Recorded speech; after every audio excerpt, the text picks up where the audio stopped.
Never in the confines of gravity has Atlantis appeared like this. Few that have been on the International Space Station or doing a spacewalk are the only ones who have actually seen this, except here in this exhibit. Much to the amazement of astronauts like Bob Springer. At just 28 years old, Atlantis, which flew the very last shuttle mission in 2011, is now retired and about to go on public display in Cape Canaveral.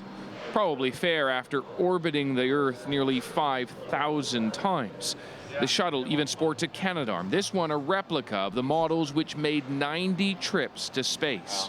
I mean, we get really close to it here. Jeez. Oh yeah, you can just. I can almost don't. Yeah, they don't want you to do that. You know, the thing about being this close to a shuttle is you see just how fragile they are. Look at the wear that the tiles, the nose have taken under the extreme heat of re-entry. For Tom Jones, an American four-time astronaut, Atlantis on display is both a thrill and a reunion. And this is the spaceship that kept you alive. 2 weeks in orbit, took you to the space station, brought you safely back home. There's like an emotional bond. And I'm sure that I'm Atlantis' favorite astronaut, too. Of course, getting Atlantis in here was a big chore. The final wall of the Great Hall wasn't added until the shuttle was moved gingerly inside, wrapped in protective plastic. It was carefully raised, then tilted, and Canadarm then extended from the open doors.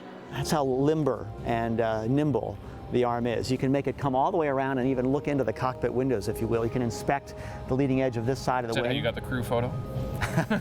But Jones had one better, doing a spacewalk on the end of the arm itself.